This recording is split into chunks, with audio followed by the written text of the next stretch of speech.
বাড়ির লাগিয়া কত করলাম মারামারি, ঠিক কিনা? এই বাড়ির লাগিয়া কত করলাম মামলা মোকদ্দমা কইরা খোয়াইলার করে। আজকে তুমি চলে যাবে, আজকে তুমি চলে যাবে সব কিছু ফেলিয়া, মসজিদে রয়ে পালকি আইনা দোলা দে সাজায়া তারে জন। মানুষ কই যায় রে দুনিয়া ছাড়িয়া, মসজিদে রয়ে পালকি আইনা দোলা দে সাজায়া তারে। হে আমার বন্ধুরা, দুনিয়ার মধ্যে নামাজি বান্দার তিনটা মর্যাদার কথা বললাম। 4 নাম্বার হলো আপনার বিবি যদি নামাজি হয়, আপনার সন্তানটা যদি নামাজি হয়, আপনার বোনটা যদি নামাজি হয় রে বাবারা, এমন এমন পরিবার আমাদের সোসাইটির মধ্যে আছে না নাই? এক পরিবারের সবাই নামাজ পড়ে আছে না নাই? আল্লাহ রাব্বুল আলামিন কাল কিয়ামতের ময়দানে আল্লাহ, মনে করেন আপনি নামাজি, আপনার বাবাটা মারা গিয়েছে, আল্লাহ কিয়ামতের ময়দানে নামাজি পরিবারটারে আল্লাহ একসাথে বানায়া জান্নাতের মধ্যে অবস্থান করায় দিবে। জোরে বলেন আখারে আখারে। মৃত্যুর পরে আল্লাহ একসঙ্গে বসবাস করার জন্য আমাদের একটা জায়গা আছে, আবাসস্থল আছে, স্থায়ী ঠিকানা আছে, পার্মানেন্ট অ্যাড্রেস আছে না নাই? দুনিয়া তো ক্ষণস্থায়ী, মুসাফিরের জিন্দেগি, আমাদের আখিরাতের জিন্দেগি হচ্ছে আসল জিন্দেগি, জান্নাতের জিন্দেগি হচ্ছে আসল জিন্দেগি। আখিরাতের তুলনায়, পরকালের তুলনায় দুনিয়াটা একটা সেকেন্ডও না, একটা সেকেন্ডও না রে মুসলমান। জান্নাতে যাওয়ার জন্য, জান্নাতমুখী হওয়ার জন্য এখনো সময় আছে। নামাজ পড়ো, বিবিরে পর্দার ওয়াজ করো, পর্দার ভিতর অবস্থান করাও, 5 ওয়াক্ত নামাজ পড়াও। আল্লাহ মৃত্যুর পরে তোমাদেরকে একসাথে আল্লাহ চিরদিনের জন্য এমন একটা ঘর দিবে যেখান থেকে কেউ আপনাকে বের করার ক্ষমতা থাকবে না।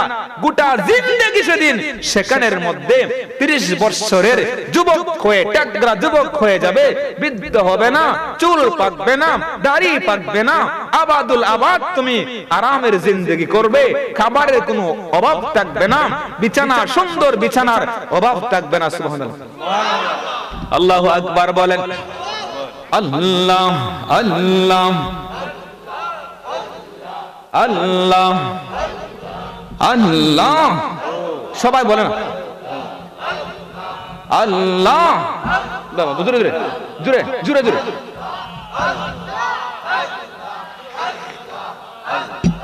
আল্লাহ আল্লাহ আল্লাহ আল্লাহ আল্লাহু আল্লাহু মন রে আল্লাহ কর জপনা, আল্লাহু আল্লাহু মন রে আল্লাহ কর। আল্লাহর নামটি না লইলে, আল্লাহর জিকির না করিলে দিল তো জিন্দা হবে না। আল্লাহু আল্লাহু বল রে আল্লাহ কর জপনা। আল্লাহ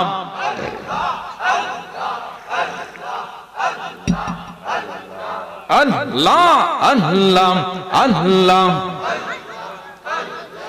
আসছো বাবে যাইতে হবে অন্ধকার কবর ভিতরে, আসছো বাবে যাইতে হবে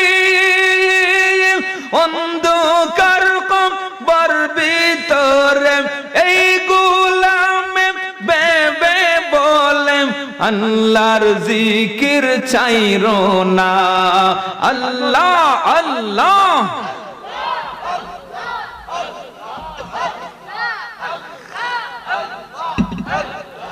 আল্লাহু আল্লাহু মন রে আল্লাহ কর জপনা আল্লাহু আল্লাহু মন রে আল্লাহ কর জপনা আল্লাহ মারহাবা আসমান জমিন গ্রহ তারা আল্লাহর জিকির করে তারা গাছ বেরে কা আল্লাহ তরুলতম আল্লাহর জিকির করে তারা মানুষ হইয়া তোমরা কেন আল্লাহর জিকির করো না আল্লাহু আল্লাহু মন রে আল্লাহ করো জপনা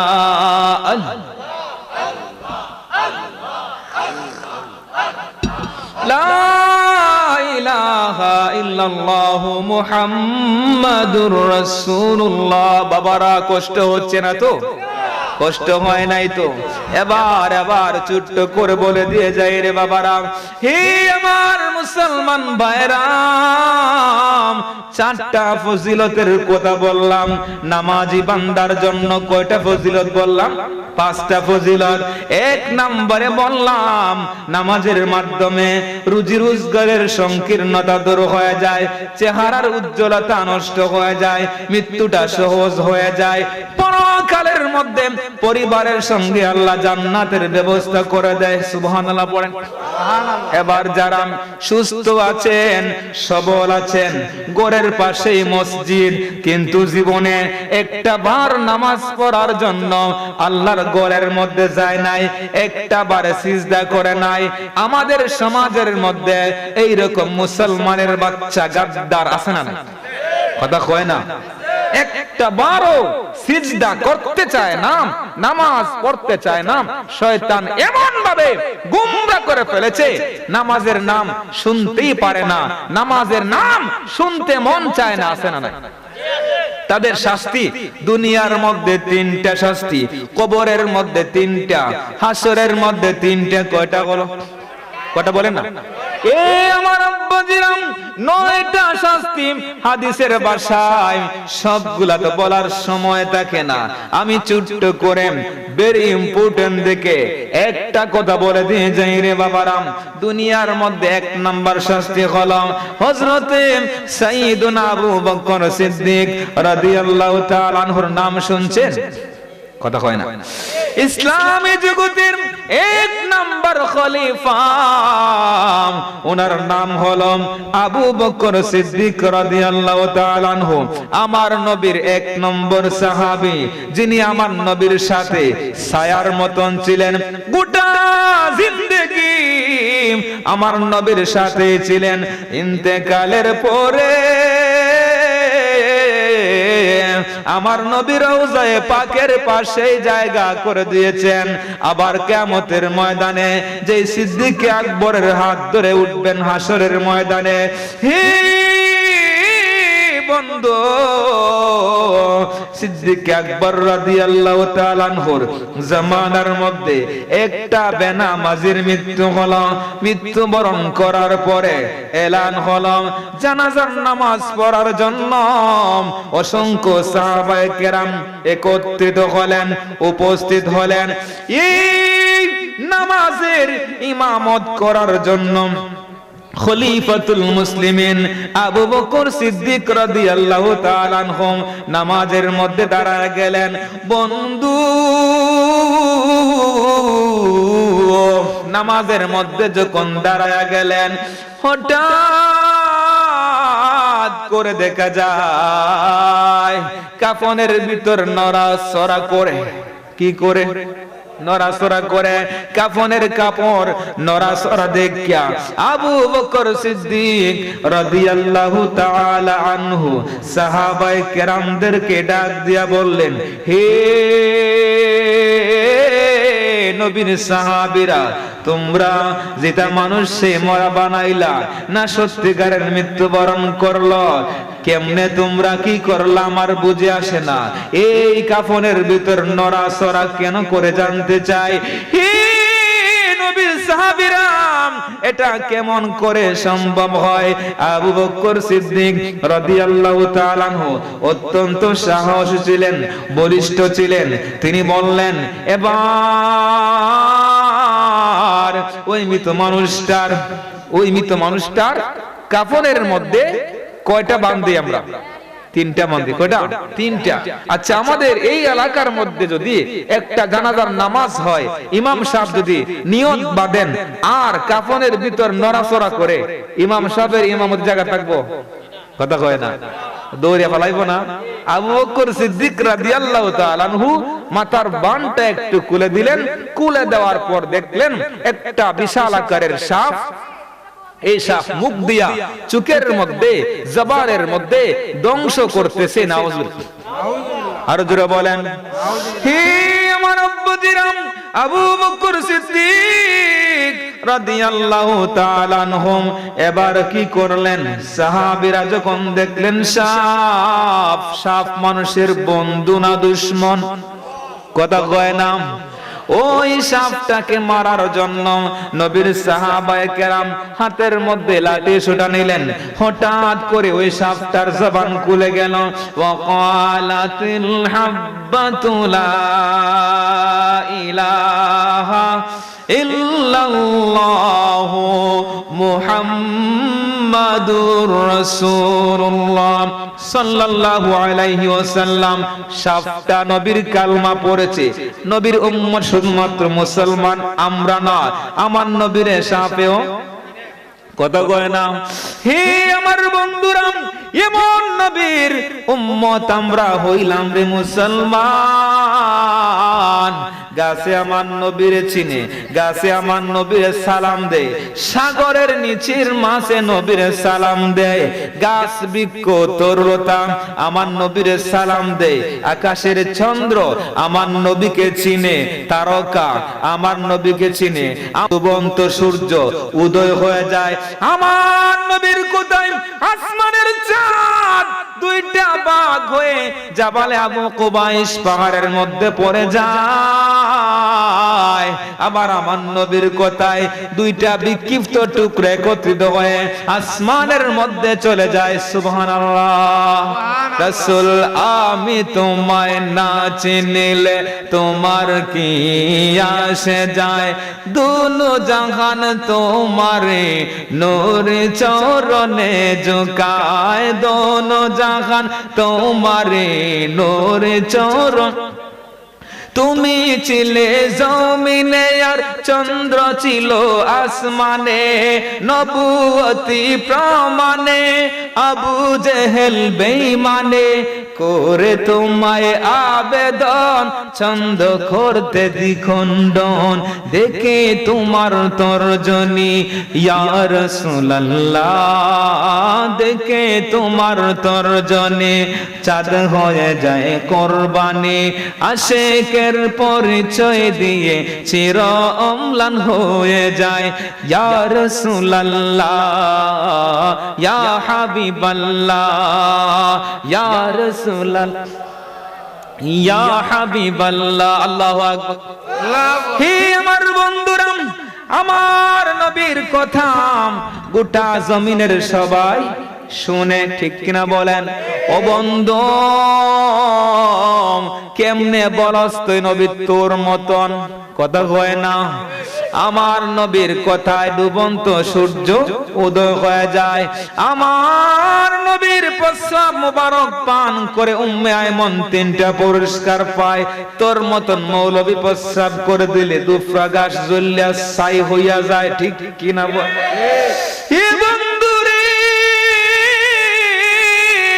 নবীর প্রেম নিয়ম অন্তরের মধ্যে, নবীর মহব্বত লইয়া কবরের মধ্যে যাইবে, খোদার কসম তুই জাহান্নামী হবে না। নবীর মহব্বত থাকলে ইহুদি হোক, খ্রিস্টান হোক, মুসলমান হোক, জাহান্নামী হবে না। আমার নবীর খেদমত করেছে বহু কাফের কুফার, মৃত্যুর সময় দৌলত ঈমান নসিব করে দিয়েছেন কে? আল্লাহু আকবার বলেন। আমরা আমলের বাহাদুরি করি না, নামাজের বাহাদুরি করি না, রোজার বাহাদুরি করি না।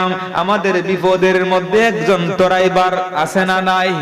যেদিন আপনার কেউ হবে না, সুসময়ের বন্ধু বটে অনেকেই হয়, ও সময়ে হায় হায় কেউ কারো নয়। সুসময়ের বন্ধু যিনি তিনি বন্ধু নয়, ও সময়ের বন্ধু যিনি তিনি বন্ধু হয়। হাসরের ময়দানে যখন কেউ আপনার সাথী হবে না, আপনার মা আপনার বাবা বন্ধু বান্ধব কেউ আপন হবে না, এই কঠিন মুসিবতের সময়ে মুদের নবীর জবান মুবারক দিয়ে সিজদার মধ্যে পড়ে আল্লাহর দরবারে দোয়া করবেন, আল্লাহ একটা উম্মতের রাইকে আমি জান্নাতের মধ্যে যাব না, আল্লাহ নবীর সুপ্রিম পাওয়ার দিয়ে দিবেন।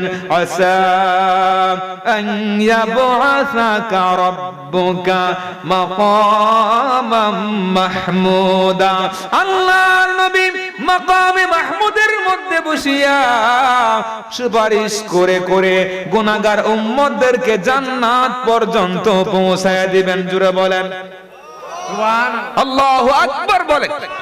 আমরা নবীর সুপারিশ চাই কি চাই না? চাই না মনে হয়? কারা কারা চান না হাত তুলেন, দুই হাত তুলেন। চাই? আল্লাহু আকবার, ইয়া রাসূলুল্লাহ জিন্দাবাদ। ও আমার বাবারা, এবার শুনেন আমার আলোচনার শাখা প্রশাখা বিভিন্ন দিক দিয়ে আইতেছে। আলহামদুলিল্লাহ পড়েন, আলহামদুলিল্লাহ। আর জোরে আলহামদুলিল্লাহ। আমার হেলাল ভাই কই? হেলাল ভাই আছে না? একটু আমার ইশারা করবেন, কারণ আলোচনা বইলে মারি তার সময় থাকে না, সময়টা মধ্যে আমার মনে থাকে না। মনে আমার বাবারা কষ্ট দিয়েছে, মনে হয় চাচা কষ্ট দিয়েছেন, একটু সময় দিবেন তো সবাই? যুবক ভাইরা একটু হাত তুলে দেখেন চাই। আমি আপনাদের সন্তান, আপনাদের এলাকার সন্তান, আমি আপনাদেরকে নিয়ে কিছু বললে আমার শান্তি লাগে। আলহামদুলিল্লাহ বলেন। টাকা পয়সা দিয়ে কি সবকিছু হয়? টাকা দিয়ে মনে শান্তি হয়? আমার বাবার একটা ওসিয়ত ছিল, আমার বাবা 20 বছর ইমামতি করেছেন, 4টি মসজিদ প্রতিষ্ঠা করেছেন। উনি বলেছিলেন, বাবা তুমি এলাকার মানুষের সেবা করবে।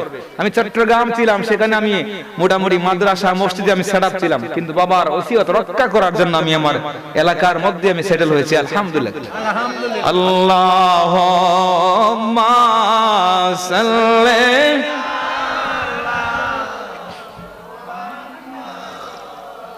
ওয়ালা আলি সাইয়্যিদিনা মুহাম্মাদ ওয়ালা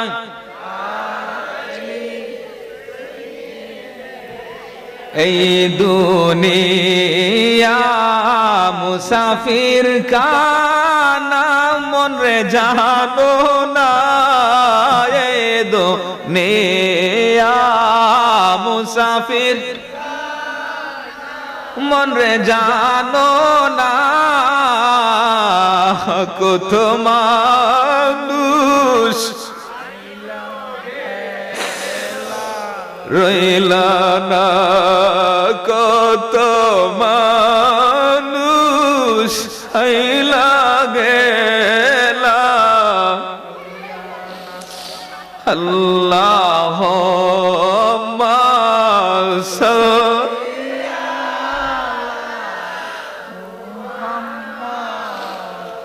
ওয়ালা আলি সাইয়্যিদিনা বারি গারি জমিদারি চারিয়া বারি গা মারহাবা সারিয়া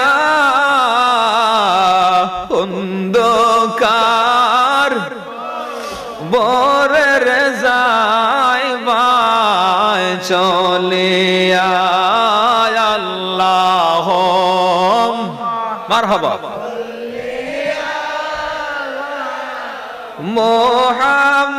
মুহাম্মাদ ওয়ালা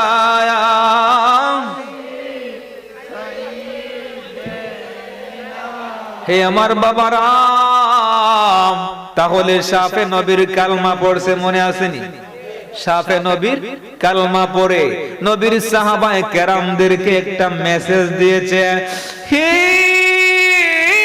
নবীর সাহাবীরা তোমরা আমারে কেন মারার জন্য আসছো?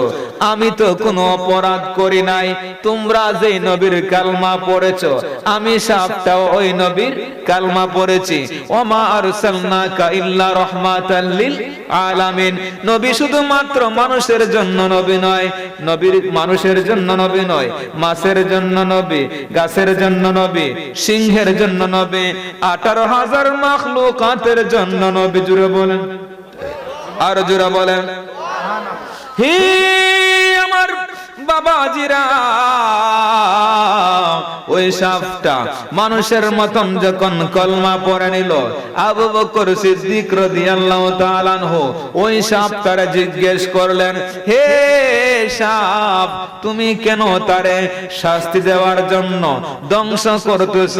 কার পক্ষ থেকে আসছো? ওই সাপটা বলতে লাগলো, হে খলিফাতুল মুসলিমিন, এই মানুষটার জীবনে 3টা বড় বড় অপরাধ ছিল। কয়টা? 3টা। 1 নম্বরের অপরাধ হলো আল্লাহ রাব্বুল আলামিন তারে অনেক সম্পত্তি দান করেছিলেন, সম্পদের একটা অংশ যাকাত দেওয়া ফরজ করে দিয়েছেন কে? আল্লাহ। ওয়ালাম ইউআদ্দা যাকাতা মালিহি, ওই মানুষটা মালের যাকাত দিত না। 2 নম্বরে ওয়ালাম ইয়াসমা কাউলাল উলামা, আলেমদেরকে সম্মান করত না, আলেমদেরকে ডিনাই করত, মোল্লার দল মসজিদ পর্যন্ত। আছে না নাই? কথা কয় না। আলেমদেরকে সম্মান করত না। আলেমরা যখন নবীর কথা বলতেন, আখিরাতের কথা বলতেন, পরকালের কথা বলতেন, জান্নাতের কথা বলতেন, টিটকারি করত, মস্কারি করত। নবীগণের সাথে এরকম গাদ্দারি করেছে, ঠিক কিনা বলেন? এই জন্য এই সাপের জবান দিয়া সিদ্দিক আকবর রাদিয়াল্লাহু তাআলা আনহুকে বলতেছে, এই মানুষটার 3টা বড় বড় অপরাধ। 1 নম্বরে মালের যাকাত দিত না, 2 নম্বরে আলেমদেরকে গালি দিত, 3 নম্বরে ইযা সামিআল আযান ফালাম ইজিবহু, মুয়াজ্জিন যখন মাইকের মধ্যে আযান দেয়, আযানের জবাব দিত না। আযানের জবাব 2 প্রকার। কয় প্রকার? 2 প্রকার। কামিলের মধ্যে যারা পড়েছেন শরহ মাআনিউল আসার, ইমাম আবু জাফর তাহাবি বাবু মাওয়াকিদুস সালাতের মধ্যে হাদিস কানা আছে। আযানের জবাবটা কয় প্রকার? 2 প্রকার। হে আমার বন্ধুরা, আযানের জবাব হলো 2 প্রকার। একটা হলো কাউলি আর একটা হলো ফেইলি। কাউলি হলো মুখ দিয়া জবাব দেওয়া, মুখ দিয়া জবাব দেওয়ার হুকুম হলো মুস্তাহাব। ফেইলি হলো আপনি সুস্থ আছেন, সবল আছেন, আপনার ঘরের পাশেই মসজিদ, এই অবস্থায় আল্লাহর ঘরে গিয়ে নামাজ আদায় করা ওয়াজিব হয়ে যায়। সুবহানাল্লাহ, সুবহানাল্লাহ। আর জোরে বলেন সুবহানাল্লাহ। হে আমার বন্ধুরা, মুয়াজ্জিন যখন হাইয়া আলাস সালাহ,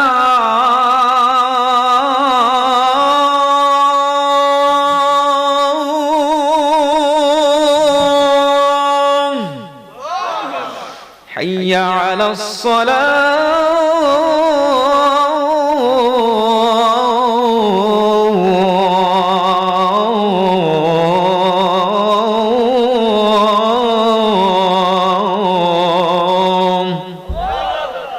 حي على الفلاح،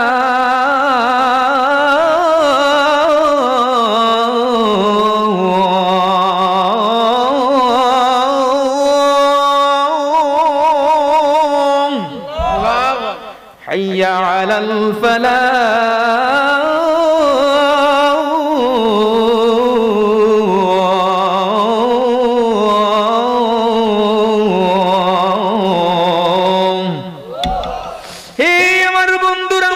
মুয়াজ্জিন যখন হাইয়া আলাস সালাম, হাইয়া আলাল ফালাম, কল্যাণের দিকে আসো, সফলতার দিকে আসো, এই মেসেজটা দেয় কি দেয় না? 5 বার। কয়বার? 5 বার দেয়। এই শব্দগুলি শোনার পরে হে আমার মুসলমান বাবারাম, আপনার উপর জবাব দেওয়া কয়টা? 2টা। একটা মুখ দিয়া জবাব দেওয়ান, আর একটা গিয়া নামাজ পড়ন। সুবহানাল্লাহ। মুখ দিয়া জবাব দিবেন, মুয়াজ্জিন যেটা বলে আপনি সেটাই বলবেন। আর পেইলি হলো আপনি সুস্থ আছেন, সবল আছেন, মসজিদের ভিতর গিয়া নামাজ আদায় করা আবশ্যক হয়ে যায়, ওয়াজিব হয়ে যায়। জোরে বলেন, আর জোরে বলেন বাবারা। আজকে দুঃখের সাথে বলতে হয়, আমরা মুসলমান, আল্লাহ আমাদেরকে এত সুন্দর নিয়ামত দিয়েছেন, হাত দিয়েছেন, পা দিয়েছেন, চোখ দিয়েছেন, জীবন দিয়েছেন, বলেন একটার চেয়ে আরেকটার গুরুত্ব কম না বেশি? ইন্না সামআ ওয়াল বাসারা ওয়াল ফুআদা কুল্লু উলাইকা কানা, আসেন হুজুর আমি শেখ আছেন, কানানহু মাসউলা, সব অঙ্গ প্রত্যঙ্গকে জিজ্ঞেস করা হবে। আল্লাহ এত দামি দামি নিয়ামত দিয়েছে, আজকে আমরা এই শক্তি দিয়ে আজকে আমরা আল্লাহর পথে ব্যয় করি না। সম্পদটারে আমরা আল্লাহর জন্য, রাসূলের জন্য, ইসলামের জন্য, আখিরাতের জন্য আমরা ব্যয় করতে চাই না। সাহাবায়ে কেরাম আমার নবীর দরবারে গেলে সমস্ত সম্পদ কুরবান করে দিতেন। সুবহানাল্লাহ, আর জোরে বলেন না বাবা। হে আমার বন্ধুরা, আল্লাহ রাব্বুল আলামিন আমাদেরকে জমিনের মধ্যে প্রেরণ করেছেন।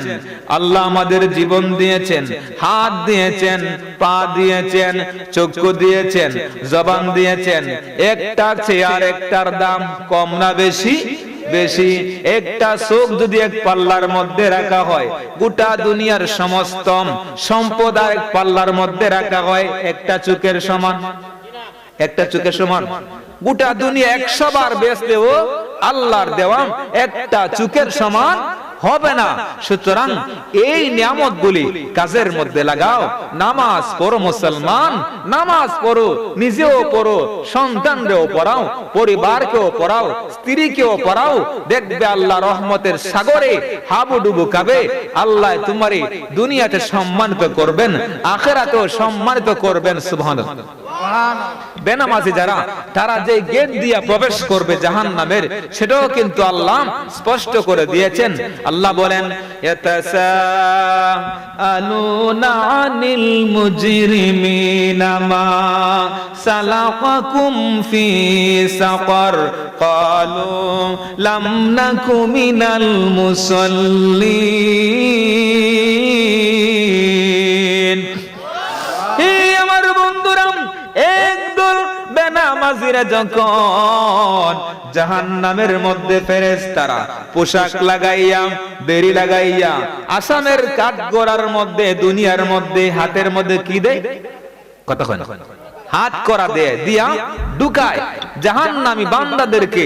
একদল জাহান্নামীকে হাত করা দিয়া ফেরেশতারা যখন জাহান্নামে নিক্ষেপ করবে, তখন জিজ্ঞেস করবে, হে বান্দা, তুই তো মুসলমানের বাচ্চা, মুসলমান, তুই কেন আজকে জাহান্নামে যাচ্ছিস? তখন তারা বলবে, ক্বালু লাম নাকু মিনাল মুসাল্লিনা ওয়া লাম নাকু নুতইমুল মিসকিন। হি ফেরেশতারা, আমরা নামাজি ছিলাম না। আল্লাহ যে সম্পদ দিয়েছিলেন, এই সম্পদটারে আল্লাহর প্রেমে কুরবান করতাম না। এই জন্য আজকে আমরা জাহান্নাম, সাকার নামক জাহান্নামের গেট দিয়ে প্রবেশ করতেছি। নাউজুবিল্লাহ। বাবারা শুনেন, আপনার দুনিয়ার মধ্যে একজন খুন করছে। কি করছে? খুন। খুনি আর কি, এটা একটা অপরাধ। কি বলেন না? অপরাধ। আবার একটা গালি দিছে, এটাও কি? অপরাধ। নামাজ পড়ছেন, এটাও একটা। বলেন প্রত্যেকটা অপরাধের ক্যাটাগরি কি এক সমান? এক সমান নয়। আল্লাহ জাহান্নাম লাহা সাবআতু আবওয়াব লিকুল্লি বাবিন মিনহুম জুজউম মাকসুম, আল্লাহ বন্টন করে রেখেছেন জাহান্নামের মধ্যে কোন গুনার কারণে কোন শাস্তি ভোগ করবে, কোন গেট দিয়ে প্রবেশ করবে, সব আল্লাহ একদম স্টেপ কাট করে রাখছে। নাউজুবিল্লাহ পড়েন। আল্লাহ এই জাহান্নামের শাস্তি থেকে আল্লাহ তুমি আমাদেরকে হেফাজত করিও। 5 ওয়াক্ত নামাজ হিসেবে আমরা কবুল করো। আমিন পড়ুন। আর যারা বলে আমিন। আল্লাহুম্মা বাজে কোড়া।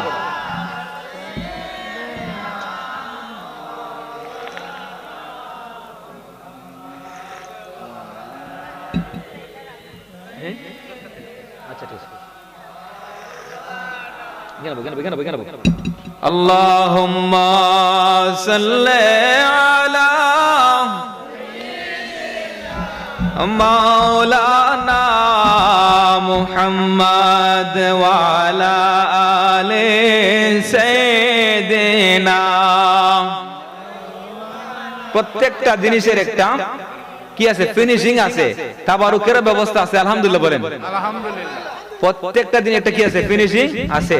আমি বেনামাজি নারী এবং পুরুষ, স্বামী এবং স্ত্রী, তারা জাহান্নামের কোন গেট দিয়া যাইব এটা আমি প্রমাণ করেছি, এবং জান্নাতের কোন গেট দিয়ে তারা চিরস্থায়ী বসবাস করবে এটা আমি আপনাদের কাছে স্পষ্ট করেছি। এবার শুনেন আমার দ্বিতীয় স্টেপ হচ্ছে, আপনার স্বামী হিসেবে এক নম্বরে আপনার দায়িত্ব হলো আপনার স্ত্রী, আপনার সন্তানদেরকে নামাজের মধ্যে বাধ্য করা। 2 নম্বর দায়িত্ব হচ্ছে নামাজ যেমন ফরজ, পর্দাটাও, কথা কয় না, পর্দাও ফরজ। কিন্তু দুঃখ লাগে বাবা, আজকে আমরা হাটে যাই, বাজারে যাই, মার্কেটে যাই, রাস্তায় ঘাটে, দোকানে পাটে, পার্কে, যেখানে আপনি যান সেখানের মধ্যেই পুরুষের চেয়ে মহিলার সংখ্যা, কথা কয় না রে। পর্দা পুশিদা পর্দা বলতে নাই। একটা উদাহরণ দেই, কষ্ট হচ্ছে আপনারা। এই যে আমাদের এটা কি, এটা চামড়া না, এটা কি, এটার ভিতরে কি আছে, রক্ত আছে, কথা কয় না, রক্ত আর মাংস। আচ্ছা, কোন কারণে যদি আমার চামড়াটা এখানে অ্যাক্সিডেন্ট হয়ে যায়, তখন চামড়া কি হয়ে যাবে, সরে গেলে কি হবো, রক্ত আর গোশত বের হবে, ঠিক না, কথা কয় না। আচ্ছা, এই যে মহিলাদেরকে আল্লাহ একটা কাবার দিয়েছেন, এই কাবারটার নাম হলো পর্দা। একটা উদাহরণ দিই, এটা কি বাজার, রানীগাঁও বাজার, কলা উঠে না, কথা কয় না, কি বলে চিনছেন না, কলা সবজি কলা আছে না, এখানে দাম কত, কথা কয় না, 80 টাকা, 90 টাকাও আছে, 100 টাকাও। আচ্ছা, আমি যদি হবিগঞ্জ থেকে এক গাড়ি সুলাইয়া কলা লই যাই বাজারের মধ্যে বিক্রি করার জন্য, সুলাল কলা, তাইলে এটা কি বিক্রি হইব, কথা কয় না। 80 টাকা দূরের কথা, 8 টাকা দিয়ে কিনবেন, কেল্লাকে কিনতেন না, এটার কি নাই, পর্দা নাই, কোন না কি নাই, এটা খাইলে কি হইব, কথা কয় না রে। কলব নষ্ট হইব, বিমার হইব, ডায়রিয়া হইব, ডাক্তারখানা যাওয়ান লাগবো, মরণ লাগবো, ঠিক না বেদি। সুতরাং হে আমার মা বোনরা, এই কলার যখন তার চামড়ার ভিতর থাকে, পর্দার ভিতরে থাকে, দাম আছে না নাই, 80 টাকা আলি কোন রে, 80 টাকা। আর যখন পর্দার ভেতর থেকে বের হয়ে যায় একবারে, কথা কয় না, বাঘ, ফসার বাঘ। আমরা যখন এই চামড়ার ভিতরে আছি, আমরা হেফাজতে আছি, চামড়ার ভেতর থেকে বের হয়ে গেলে আমরা কি হয়ে যায়, এই যে পর্দা নামক, যখন মহিলারা এই পর্দার ভেতর থেকে বের হয়ে রাস্তায় ঘাটে দোকানে পাটে, তখন ইফটিজিং এর শিকার হয়, ঠিক কিনা বলেন। সুতরাং আজকে আমাদের সমাজ, আমাদের মা বোনরা যারা আছেন, আমি কোরআন থেকে আজকে নোট করছিলাম, যদিও ডায়েরিটা রেখে চলে আসছি বাসায়, কিন্তু অনেকগুলো আমি তথ্য নিয়ে আসছিলাম আজকে, গুরুত্বপূর্ণ তথ্য। মহিলা জাতির বাড়ির ভিতরে একটা পর্দা, বাহিরে একটা পর্দা, বয়স্কদের কাছে একটা পর্দা, তারপরে আপনার দেহের পর্দা 3 ভাগ, তারপরে বাড়তি বের হওয়ার 4টা পর্দা, হাঁটার পর্দা, আওয়াজের পর্দা, চোখের পর্দা, সবগুলি কিন্তু আল্লাহর কোরআনের ভিতরে আছে না নাই, কথা কয় আছে না নাই। সুতরাং এই পর্দার ভিতরে থাকিয়া যদি কোনো মানুষ জীবন যাপন করে, সে সফল হবে, তার স্বামী ভাগ্যবান, সন্তান ভাগ্যবান, তার পেট দিয়া জগৎ বিখ্যাত ওলি বের হবে, যেমনি ভাবে বের হয়েছেন বায়েজিদ বুস্তামি রহমাতুল্লাহি আলাইহি, যেমনি ভাবে গাউসে পাক আব্দুল কাদের জিলানী ওনার আম্মা জান সন্তানকে গর্ভের মধ্যে নিয়ে কোরআন তেলাওয়াত করতে করতে এত পরিমাণ তেলাওয়াত করেছেন, 18 পারা কোরআন মায়ের পেটের ভিতরে মুখস্থ করেছেন। আজকে আমাদের সমাজের মধ্যে আলেম সন্তান হয় না, গুন্ডা হয়, সন্ত্রাস হয়, খুনি হয়। তার কারণটা হচ্ছে সন্তান পেটের মধ্যে নিয়ে মার্কেটের মধ্যে চলে যায়, কথা কয় না। বাবারাম একটু দরুদ পড়ি, আল্লাহুম্মা সাল্লি আলা মাওলানা মুহাম্মদ ওয়া আলা মাওলানা বাবারা, আমি আপনাদেরকে অনেক সময় আপনারা আমাকে দিয়েছেন, আলহামদুলিল্লাহ।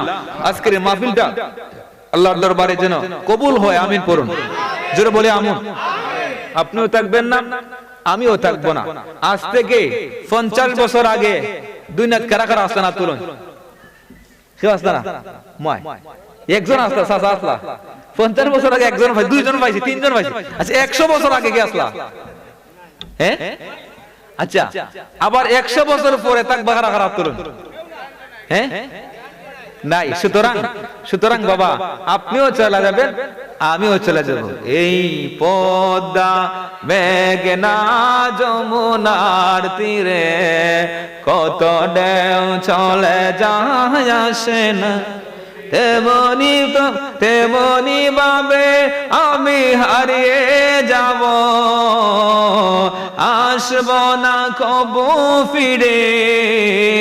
এই পদ্মা মেঘনা যমুনার তীরে কত ঢেউ চলে যায়,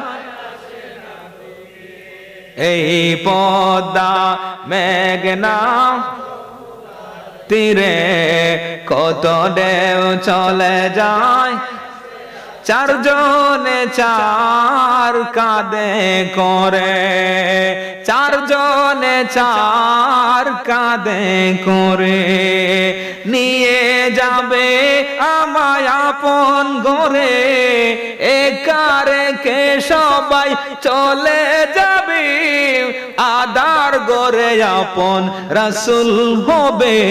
এই পদ্মা মেঘনা কত ঢেউ চলে যায়, তেমনি আমিও হারিয়ে যাব, তেমনি আমিও হারিয়ে যাব, আসব না ফিরে। পদ্মা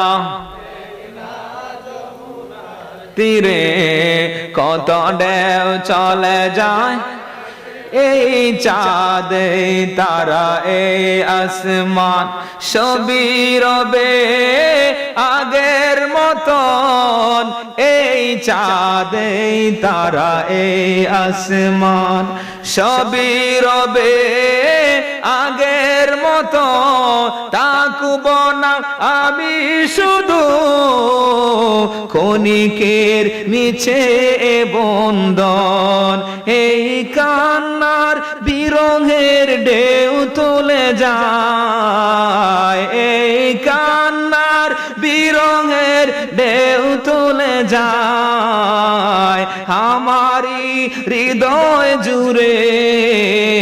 এই পদ্মা মারহাবা তীরে কত ঢেউ চলে যায় আসে না কপিরে, এই পদ্মা মেঘনা কত ঢেউ, ঠিক কিনা বলেন? সুতরাং